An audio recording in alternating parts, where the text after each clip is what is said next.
because just joining an existing system does not change it. It's just like I have some friends that wanted to change the education system. They went and did their studies and become a school teacher. They lasted a very short period of time because they realized, and I said to them before they do it, I said, it's honorable that you want to do that.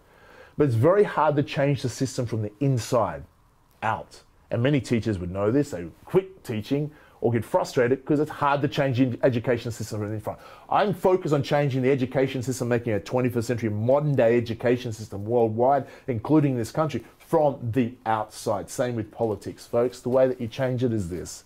We have an outdated political system that, yeah, has served us well to a certain degree. And people say, why change what works? Well, that is BS. If that was the philosophy, then our countries would never evolve.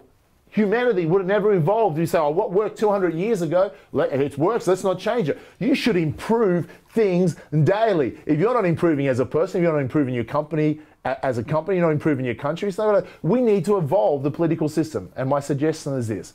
All the effort to go into becoming elected as a politician, that amount of effort, and you say, well, why don't we create a third credible party, political party in this country? Well, there's Bob Catter, a few others have done that. One Nation tried to do that. Did it really get anywhere? The effort to even do that, it's very difficult. There's basically a monopoly on the political parties of the Coalition and Labor. So that's very difficult to do as well. Why not just go above that to the higher level and say, let's create a debate in this country about creating a better political system? Let me ask you this question. Why do we have political parties whatsoever? Do we need political parties? I would say eliminate them. I think people should be voted, politicians should be voted on the quality of their policies, not towing the party line. Think about it. All politicians should be independents, but true independents. They should be able to cross the floor back and forth based upon the policies. See, let's think about it. If you vote one political party, you might agree with some of their policies, but do you agree with them all? Too bad if you don't agree with them all. You don't get a choice because they take it as a mandate. For instance, in the last election, we said clearly, the majority of people, there will be no to carbon tax. Well, someone said they will never have a carbon tax if they're elected. When they become elected, they lied to the public and they introduced a carbon tax. Then they had the hide in this country to go around running newspaper adverts paid for by the taxpayer to say yes to carbon tax. What do you mean say yes? We already said no at the election. Now you're saying, oh, we have a choice to say yes or no. We didn't have a choice to say yes or no. What if we want to say yes or no? Where do we say? There was no choice. Say yes to carbon tax as if the voters, the people were being given a choice. They weren't given a choice. They were given the choice and said no. Then after that, they're told, oh, say yes. You don't have a choice. You've got a carbon tax whether you like or not. Did the Australian people vote that policy into power? No, they voted against it, but what do we have? By deceptive, misleading politicians, you have a effectively inept political system. I suggest change it. So eliminate political parties. Why toe the party line? You should elect politicians based on policies. Here's what I'm going to suggest. With technology these days, with the internet, qualified voters could easily choose to vote via online technology for, say, the top 5 or 6 major policies a year. Any smaller policies, which are still important, could be decided upon by the elected politicians.